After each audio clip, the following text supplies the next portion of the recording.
Hello and welcome to another episode of Coaching from the Heart with myself, Tyler Thurman, and my good friend, colleague, and co host, Harold Feddersen.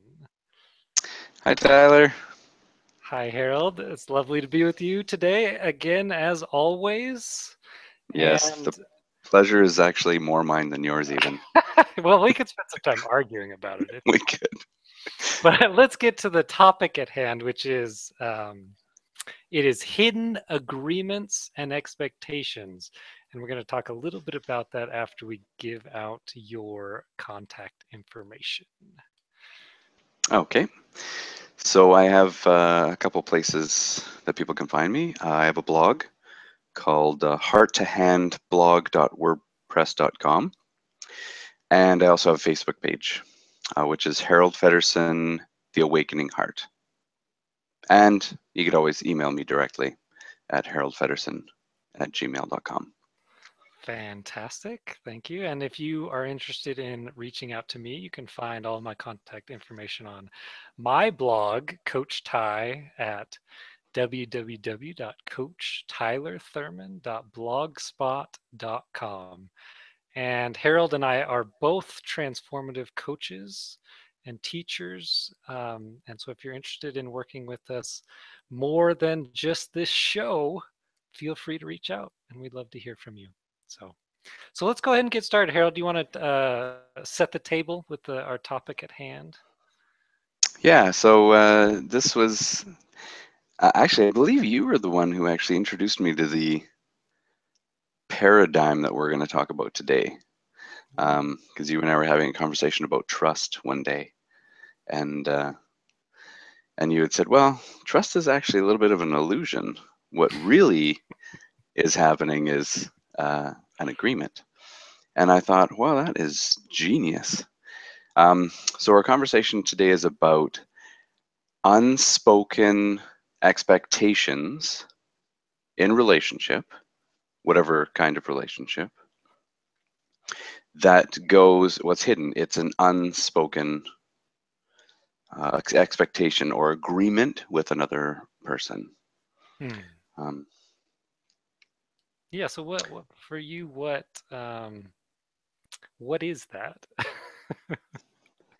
so for me, what that means is we're in relationship with someone, and we have an understanding on our side of the fence of how the relationship, certain aspects of the relationship should go, and yet they're not spoken. So I act from the place that you already know that I'm expecting this.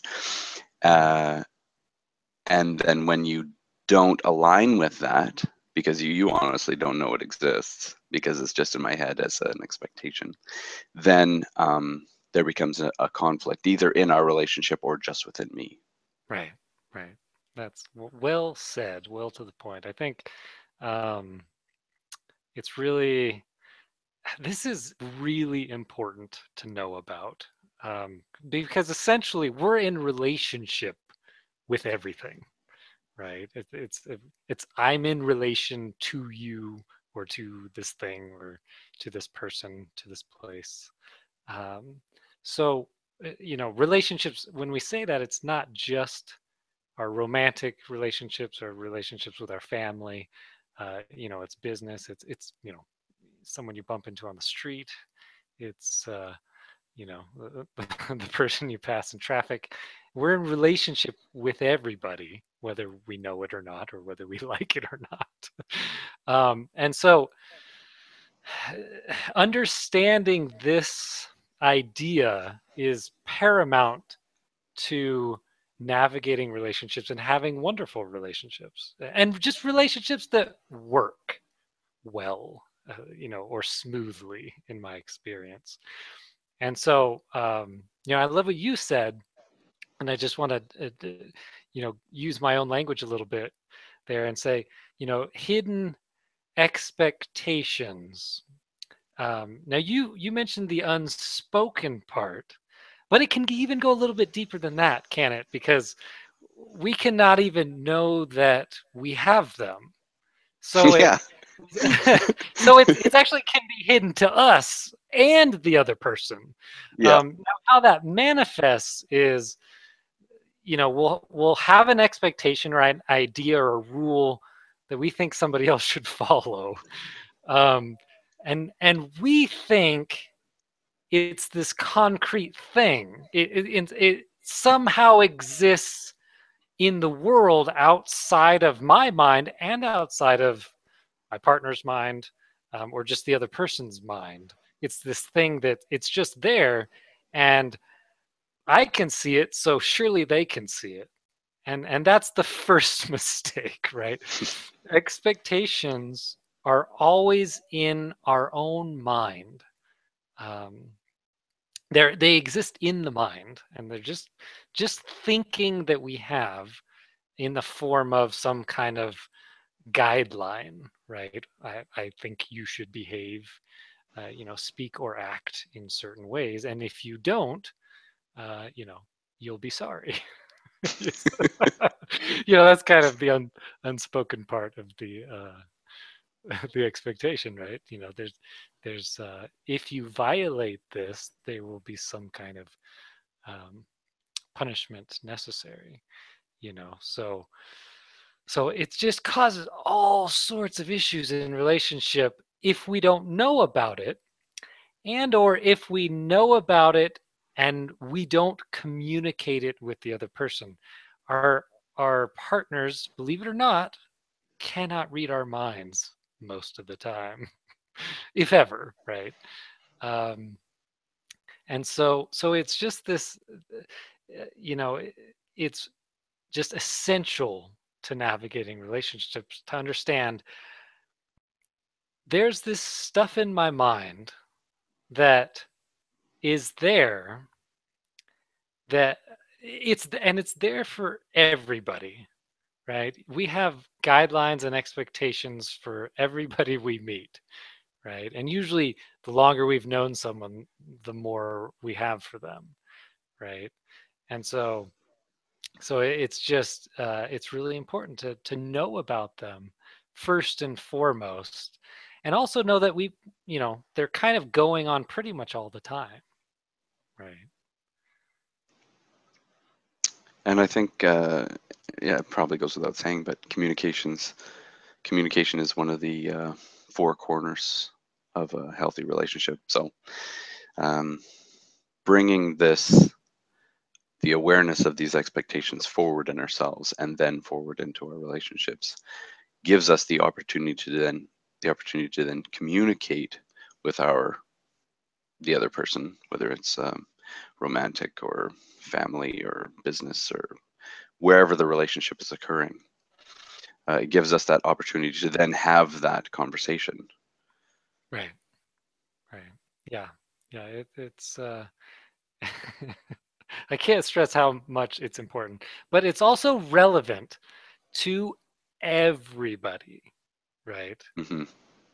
So if you're asking the question, is this conversation for me or is this going to be helpful? Yes, and yes. Right? If you interact with another human being, If this you is good. have, if you ever have and ever will in the future, right? Yeah. Because it's just, it's, we, most people, most of the time are unaware that this is going on. And it's, um, an integral part of how we end up relating to people, based on what we think about them and how we think they should be behaving.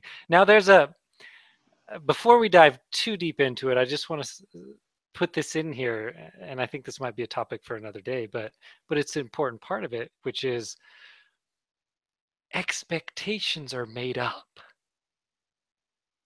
Right. They're not based in anything real. So when I said there's no expectations, there's no real guidelines, besides like societal laws, right, outside us. And those that's different. That's a different thing entirely. But expectations in the mind, those aren't concrete. So it's important to know that we have conjured those, or we've accumulated them throughout our life, right? We learn by our role models. We say, okay, this is how people are supposed to behave, speak and act um, in different situations, right? It's usually different for different people, different situations. There's different appropriate behavior and non-appropriate behavior, appropriate things to say, inappropriate things to say. Um, it's important to know that that is it's made up, which if we know that, then the level at which we can intervene is there, right? So we can intervene at the level of, well, maybe I could change my mind about this, as opposed to where we usually go is, well, I have to change the other person, right? Clearly, the other person needs to change to match up with our previously unspoken expectations. Yeah, and just unrealized. So, and that's the problem with thinking that it's something solid outside us, right? Um, we have to come up with an expectation for somebody else, and um, and then behave accordingly, right? But first and foremost, it has to be made up by us in our minds. So let's go ahead and we'll start with let's get specific if we can. So let's start with romantic relationships, Harold, and maybe you can share Yeah, some common examples and those even are always personal experience if you want. personal experience. Let's open up this can of worms. That's right. Yeah, I think. Well, I think one of the big ones would be expectations of gender roles in romantic relationships that are just sort of there, that aren't brought forward. So Mhm. to just use stereotype Yeah, like societal ones, stereotypes, yeah, right? like in the old days, we'll say, back when I was growing up, That's right. the unspoken expectation was that the man would go out and work and the woman would stay at home. And And raise I kids and think, cook and clean and yeah, and we live in such a different society now than we did when I was a little tyke, um, because now, the gender equality has opened up. Um, it's opened up the conversation about expectations. hmm.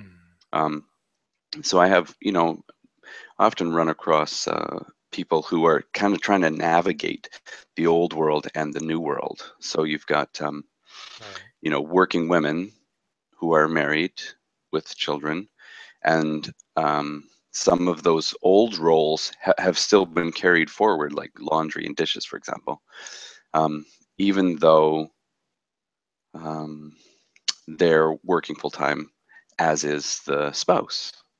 In this case, I'm thinking of Yeah. husband and wife. Um, and they just kind of exist, but there's a friction because you've got two sets of agreements often working. This is super stereotyped. Like this isn't. Um, Yeah, it's not true. It's yeah. just an idea that um, a large amount of people have had or still do have within our society. hmm So there's an unspoken expectation that often the wife is going to take on some of those domestic duties, Right. um, whether or not she has that expectation or not. Um, so I think that's one sort So of easy one to just grab. so you're saying there's an expectation in the mind of the man. Yeah. and Yeah. possibly even in the mind of the woman, Right. because Could be you see, both. it could be both. Yeah, I have some female friends who are like superheroes that work full time, and plus they do all these other things that in a more uh, equal playing field would be shared more than they are currently. Yeah. Now I just want to interject briefly there to make an important point that it's it can be particularly treacherous if you both think you have the same expectations Nice, very nice. and Yeah, have never spoken about them, right? And even yeah. if you speak about them, they're going to be different. Um, because what we do is we conjure it in our mind, right? And so even if you've talked about it and said, this is kind of how I'd like things to be, and your partner says, oh yeah, this is kind of how I'd like things to be too. There's gonna be a different version in your mind from their mind. Hmm. It's like a snowflake. It can't be the same. It can't be exactly the same. And so if you think it is, that's where you're going to get into some trouble. If you know that it can't be the same, you can navigate that. But if you're under the illusion or delusion that, you know, that we're both thinking the same thing about this, then you're almost certainly wrong. Um, and so if you know, hey, we're just going to have different worldviews because that's the reality of having, at least seemingly separate minds, right? Hmm.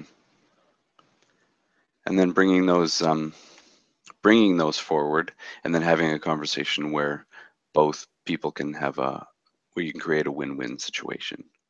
Absolutely. Like the best bet is we become aware of it ourselves. Hey, I've got this idea about, you know, the kind of, in this case, home life or just shared experience of life that I would like with this person.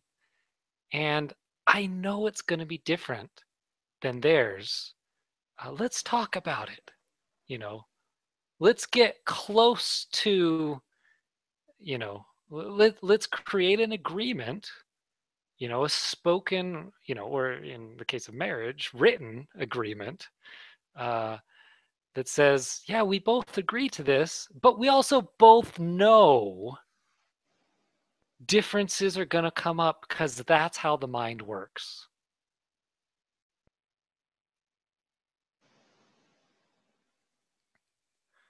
And so that can be the trickiest version of hidden expectations and agreements um, to navigate, right? And so the first and most important part probably is I'm aware that they're never going to be exactly the same.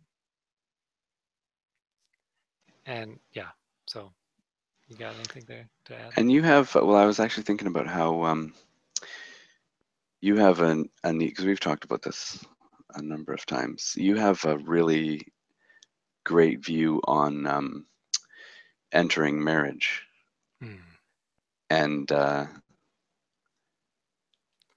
and that whole, maybe you'll speak about that, Yeah, entering into. remind me again what exactly is on your mind. This is a great example of this, right? Yeah. I'm not. I know that we've had this conversation, but I'm not sure exactly which part of it you're talking about. So Yeah, so I was thinking about, refresh. you've said before how people enter into marriage without being clear on what the actual marriage agreement is. Because Right. marriage for one person is not the same as what marriage for another person is, even though there's just this general sort of, oh, we're getting married, Okay. and both people are like, yeah, we're getting married. And what marriage means for one person is not necessarily what it means for the other person. Right. Right. Yeah. No. Yeah. Thanks for reminding me. And yeah, I mean, you put it very well. But for those of you who don't know, I am married. A couple years now, getting close to a couple years, anyways. And what I've found in my own experience of life and relationship and working with clients on the topic of relationships, right, is a conversation that almost never occurs that would save people an awful lot of trouble is, hey, honey, or hey, loved one, what does marriage mean to you? Um, can we talk about that? Yeah, and let's go into some detail, right? Sex, living arrangements, you know, Money, likes, dislikes, money. Yeah, yeah. Um, children. children. Yeah, so you hear about these marriages, you get 10 years, 5, 10 years down the road. You're like, hey, do you want kids? You're like, what? Yeah.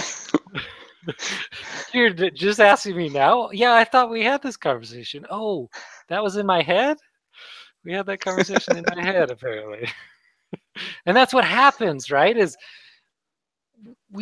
we make up that these things are assumed. These things are agreed upon. They're I get along so well with this person.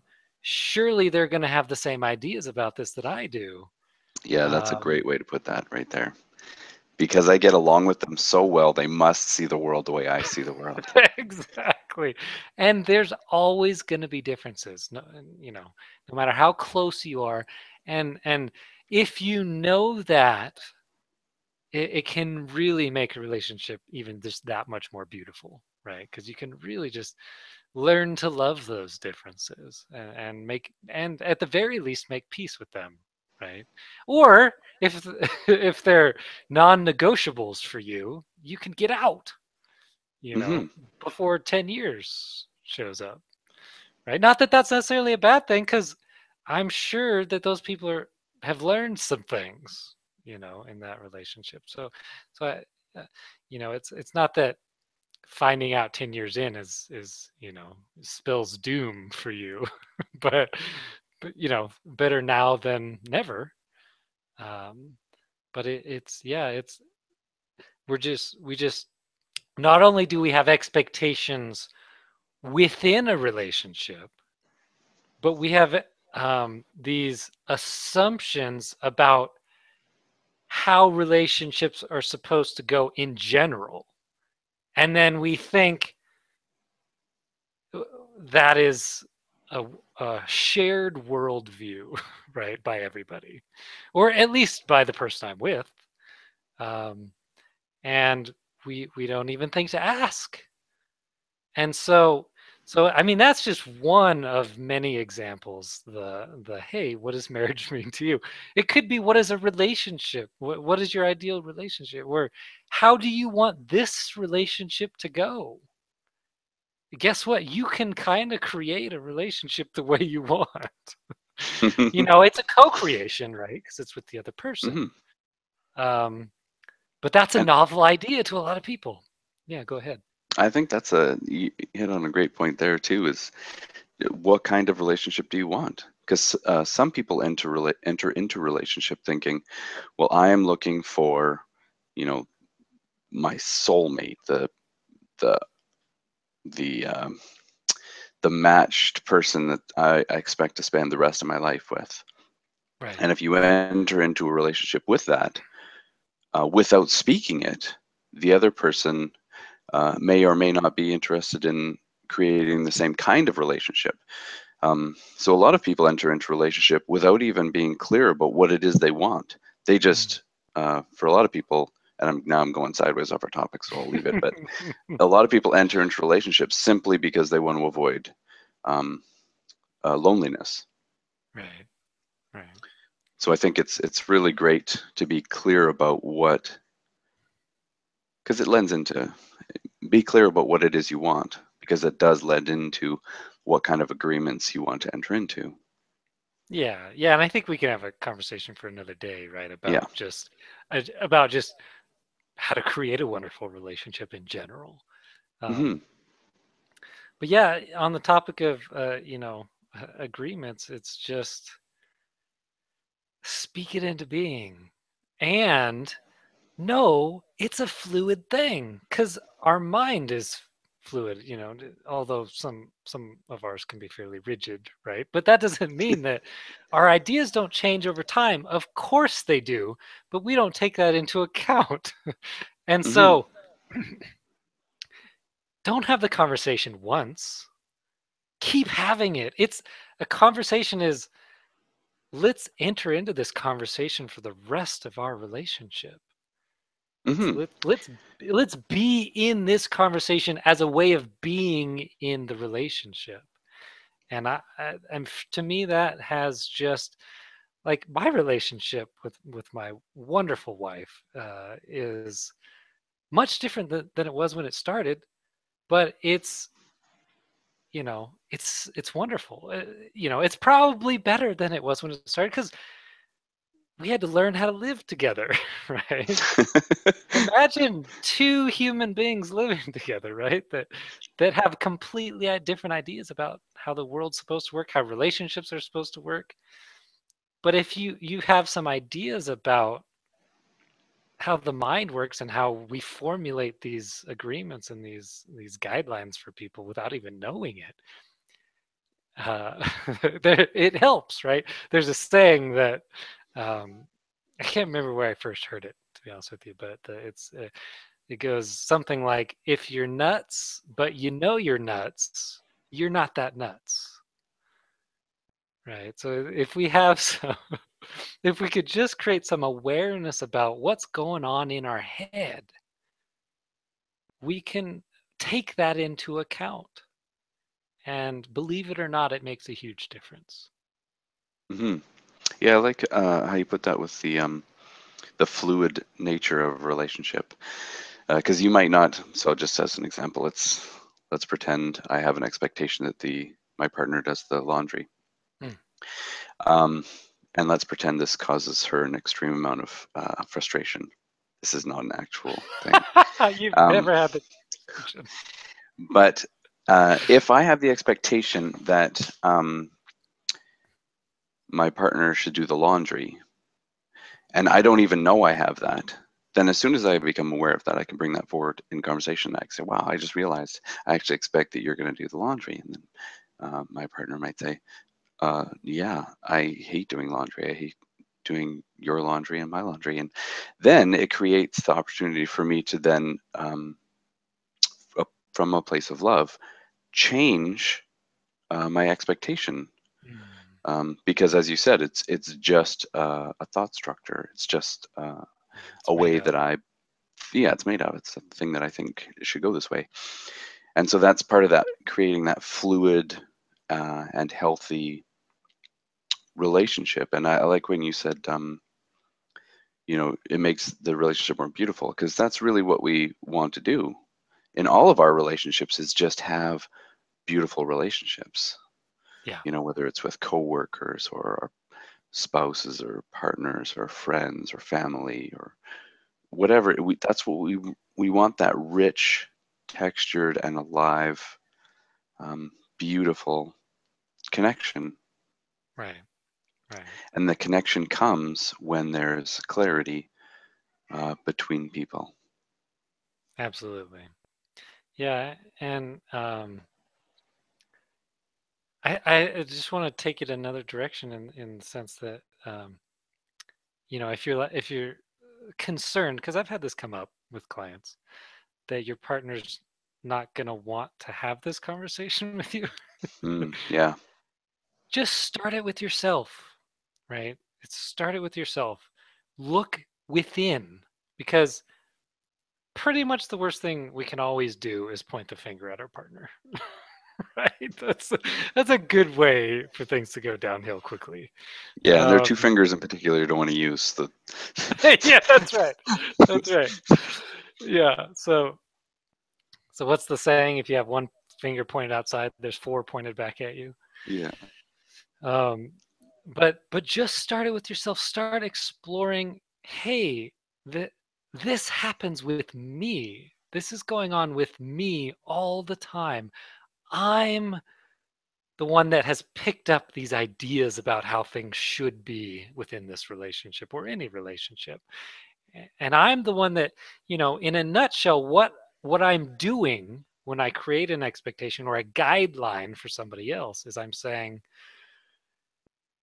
when this person or that person behaves in this way, that action has the power to make me unhappy, or to take, to go big or go home. It has the power to take the peace of God from me, to go in a spiritual direction.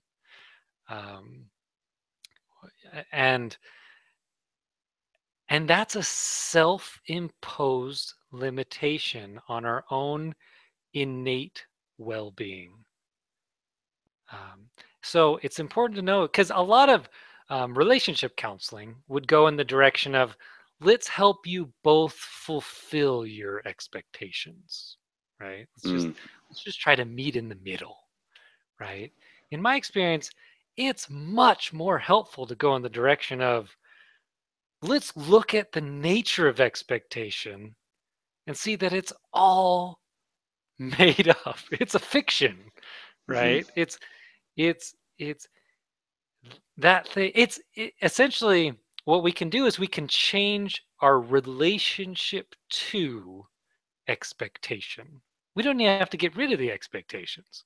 We can just not take them so seriously, right? So we all have opinions, and that's essentially what an expectation is. It's an opinion about how somebody else should behave. Um, and some people take their opinions very seriously. Other people don't take them so seriously.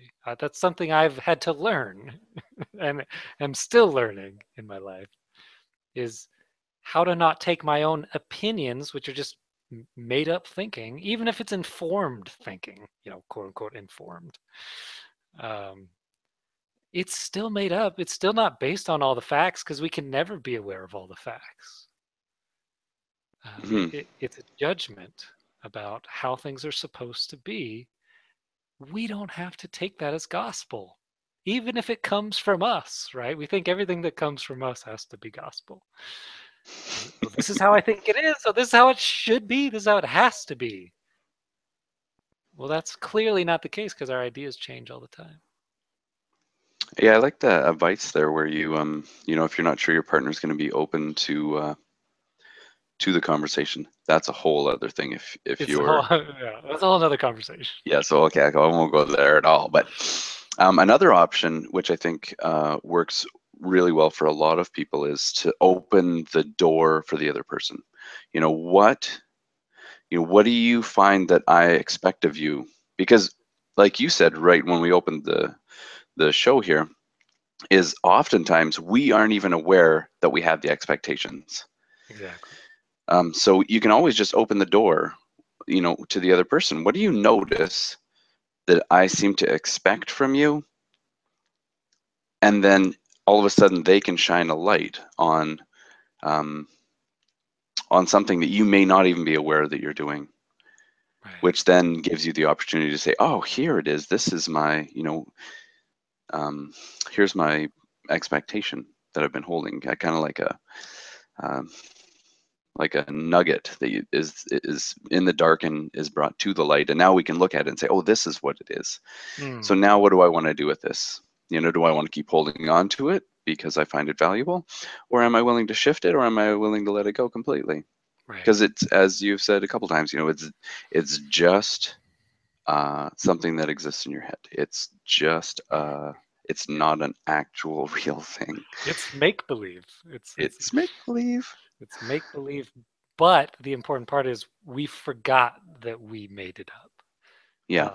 Now, I love what you said about opening the door. I think that's beautiful, and I think that piggybacks, backs to uh, the starting with us bit, because to create a feeling space, to use some very airy fairy words there, um, to create a space in which that conversation is more likely to go well.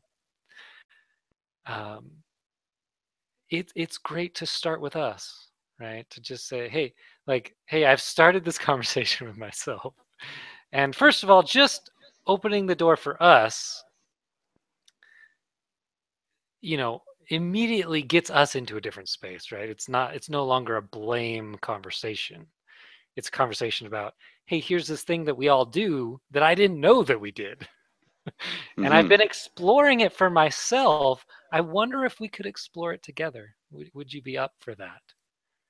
And I think that could be a really wonderful way to initiate that conversation. But I think it's got to start with us looking within and seeing, hey, I do this, and I do it everywhere. We all do. It's something we all share, and it's important to know that going in. Um, yeah, so that it's not that doesn't have that finger pointing mentality to it. Yeah, because it's very easy to become a victim in a relationship and blame the other person for Right. how things are going.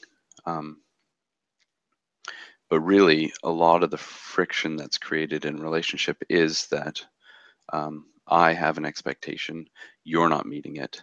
I'm feeling the friction within myself. Mm. Yeah. Yeah.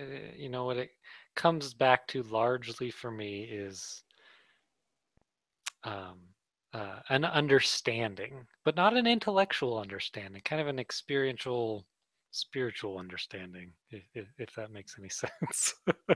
uh, uh, where we just have a deeper capacity for understanding what's going on for us, which allows us to understand what's going on in relationship, because if it's going on for me, it's probably going on for them, um, in in content, not form necessarily. Like we'd have different. We're going to be thinking different thoughts. Obviously, like I said, we all have a different, unique fingerprint perspective of the world. Um, but what that's built on is largely the same for all of us. With the source of it, so it's very deceiving. It's like, oh, this person, it's a very different internal structure from me, but it's all coming from the same place. Uh, the I'm a student of A Course in Miracles, and it really says, and I think we actually talked about this on one of our last previous shows, but can really only come from two places: love or fear, or in the language of A Course in Miracles, it would talk about the ego mind or the mind of God, right? And we're all coming from one of those two places, and it's helpful to know that it doesn't have to be more complicated than that. Hmm. That it So really is just that simple, isn't it? it's simplicity takes us home. It's the complexity of the world and of our own thinking that we really get lost in, thinking it's real, investing in it. If it's this complicated, surely, there must be some truth to it, right? Well, not always in my experience. We can fabricate some pretty crazy ideas and believe them. And it's just, again, we don't have to necessarily do anything with the ideas, or in this case, the expectations or the agreements. Uh, we just need to understand what's going on. Hey, this is happening, whether I like it or not. I will be having expectations of you. If you're in a relationship, you have expectations for that person, whether you know it or not. So you might as well know it. And what's the cheesy but true saying? Knowledge shall set you free, or the truth shall set you free. Right. So Harold, I wonder if we could take it in the direction of business, because we've been focusing more on romantic relationships or intimate relationships. Yeah, you had some good ideas about how this also translates to either our own businesses or the whole co-workers, boss employee relationships. Yeah. Yeah, yeah. So one of the things that you notice if you work with enough people, or you just have been on planet Earth long enough, is, is that a lot of people harbor a lot of resentment for people in their work setting, regardless of how it is, if it's employee, employer, buyer, seller, um, middleman, it could go any number of ways, really, all ways.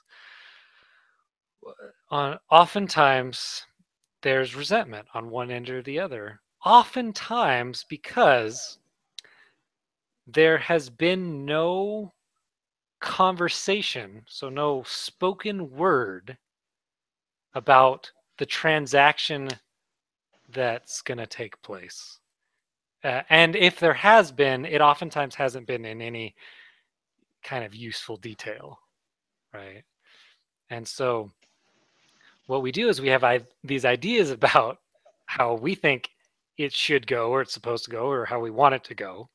And then the other person has ideas, which almost certainly, again, aren't going to match the first person's. And if both parties don't know that, you know, people are going to get upset inevitably when it doesn't go the first person's way or it doesn't go the other person's way, or maybe it won't go either person's way. And so you guess what? You get to both blame the other person for it not going your way. And so what's going on there is we have an unspoken expectation. We have no agreement between the two parties. There's no spoken, detailed agreement about. It could be anything. It could be the price of the, of how much. If you're hiring somebody, how much they're going to get paid. Sometimes that conversation doesn't even take place about salary or wage. I think It that's a really common thing when someone first gets employed. One of the most common questions is, well, how much are you making? And they're like, well, they have like a vague idea, but or sometimes not even. So even just being clear about what the number exchange is. right. So and just to add on top of that, I love you said be clear, because be clear for yourself as best you can how you'd like it to go so that you can communicate that. And negotiation's part of business, right? You might not negotiate exactly the way you want it, but if you agree to terms, make sure you're agreeing to those terms. Right? So you be clear, you make sure those are you got there together. In other words, it wasn't just ships passing in the night. It wasn't, because there's just all this unspoken stuff that we hallucinate that conversation somehow happened somewhere along the line, and then we get upset when there's violations of that unspoken agreement. Well, there was no agreement if it wasn't spoken. So you damn well better say what you want. Otherwise, it's on you. If you get upset, it's on you. You agreed to it in your mind, or you went along with it. Let's go with that. You went along with it in your mind without making an agreement, a spoken agreement, and it's key. It's key to think. Now, it doesn't mean everything's going to go perfectly in that relationship, but at least you have something, a foundation to go back to say, hey, here's what we both sat down, talked about, and then agreed to. Can you still live up to that agreement? Because then you get to have that conversation, as opposed to the conversation about what the heck's going on, right? The totally befuddled conversation. It's interesting because one of the things that you just reminded me of is often we'll have the unspoken expectation, and then the other person's not holding up their part of the bargain of this unspoken expectation, That was and never then made in we the first place. that was never made in the first place, and then we get upset because they should just know what your unspoken expectation is. So we have an expectation that they should know what our unspoken expectation is, and it becomes this layered, not so tasty cake really quickly. Yeah, and one of the ways that I talked about it in our conversation before we started the show was um, the illusion of an agreement. And so it's to each person, and that's why this goes largely unexplored by most people most of the time. It looks like in our mind there was an agreement made for whatever reason, because we conjure all sorts of crazy stuff in our heads. Um, but it looks to us some way, somehow, like either that conversation took place or the conversation doesn't need to take place because they can see it too. And so there, you got to start there in all the relationships. Know your own mind. Know that you will undoubtedly have expectations for everybody you ever meet. Even if it's a brief, like we have expectations for strangers walking on the street. Like, you won't bump into me. If you do, that's a violation of our civil agreement or something, right? Or you won't cut me off in traffic. And if you do, I'm going to flip you off, or, whatever it is. Um, we have expectations for everybody, and it's not about them, it's about us. It's about our own mind and how it works. I was having a conversation with a client this week, and they realized that because it's funny how this works, where you see one thing in one area of your life and then you start seeing it elsewhere, right? It happens Right. all the time in our work. But so this person realized that they had an expectation with the person that they're living with. So the person that they're living with made a commitment and then didn't keep it. Uh, and this person has the expectation that that commitment is going to be met, because this person believes very strongly that if you make a commitment, you got to stick to it. And then they found that it is happening at work as well, that people at work were committing to something and then they wouldn't do it. But then this person's expectation was that they would keep their commitment. Now, all of us would say, well, of course, if you're going to make a commitment, all of us kind of had that. Most of us have that expectation that if you say you're committed to something, that you're going to follow through on it. But that's not the point. The point is the friction that is then created inside of the person based on the expectation that isn't being met. Right. Right. Yeah, that's key, because it's within us. That friction doesn't necessarily exist out there, right?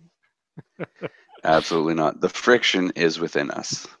And the friction is where the expectation, or as we were talking, I think last week, how we have an agreement, or the expectation of an agreement, but the agreement isn't coming back.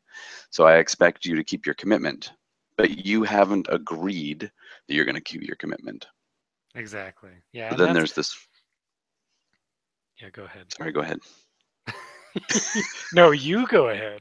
No, you, because that's a lot of my work that I do with clients is in that realm of the friction within you, Mm, because yeah, most of my work is that mirror conversation where the outer world is a mirror of our inner world, and the friction exists in you. So this is where we are.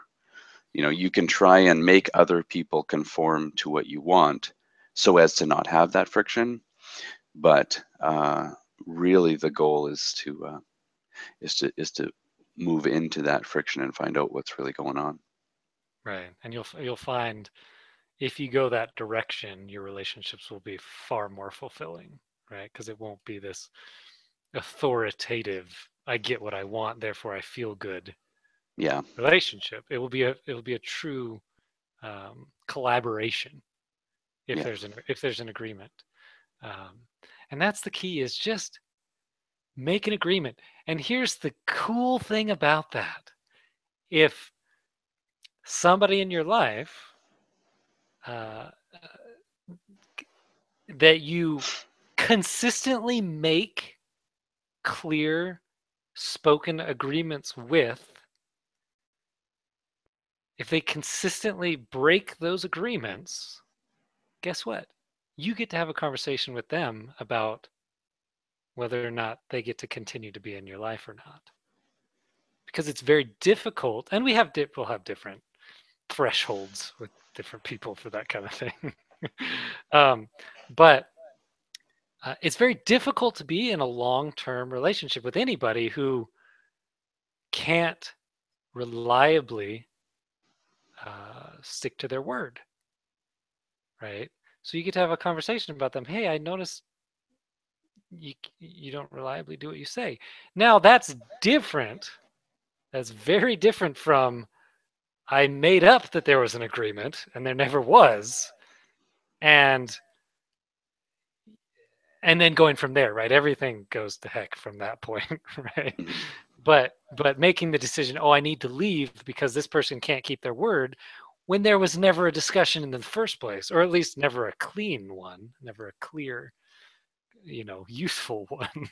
Mhm. And so that's an important place to also look, is, did I have that conversation? Was an agreement made at any point in time?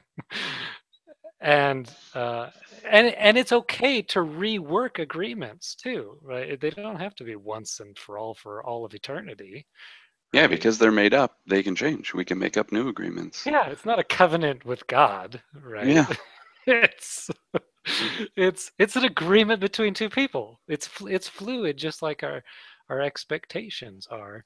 Now, it's helpful to let people in on the fluidity of that as best you can, right? To that's say, hey, part of a healthy relationship.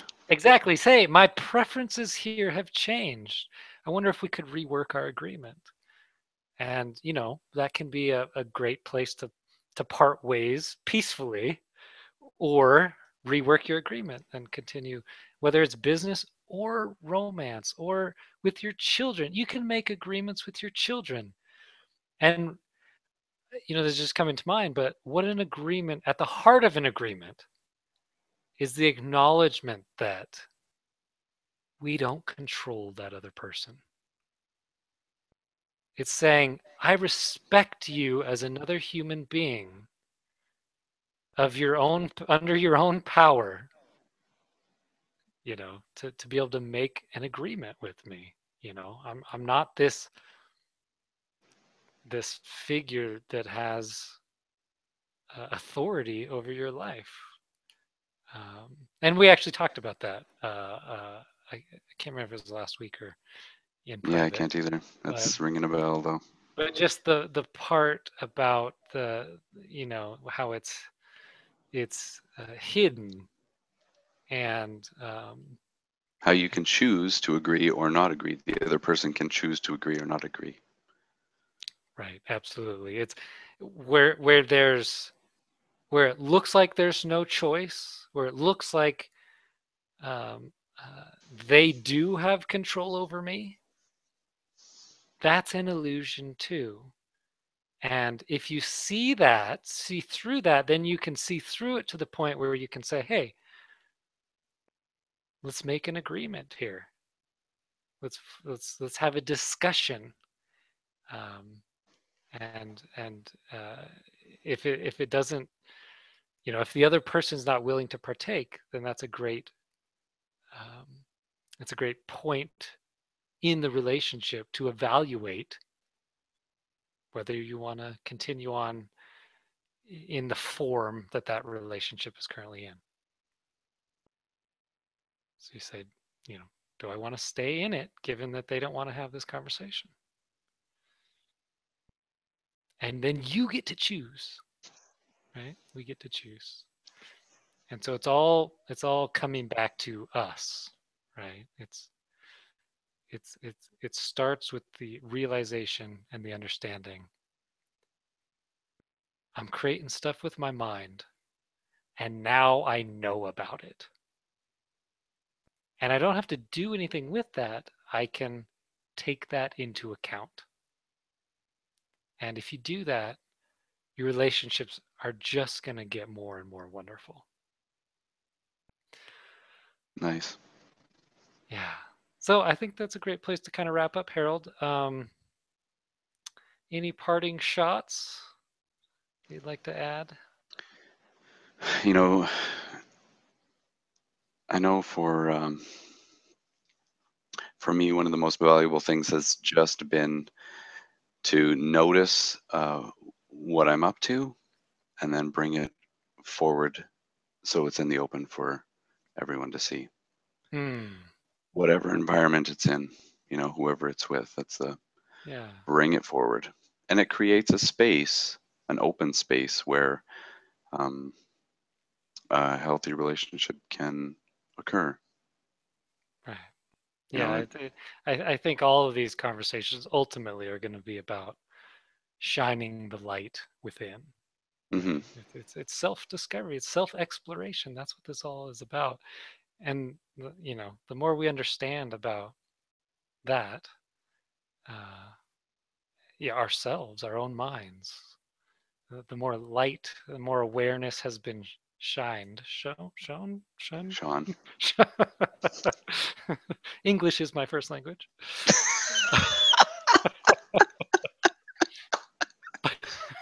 But I was never a grammar teacher, so okay.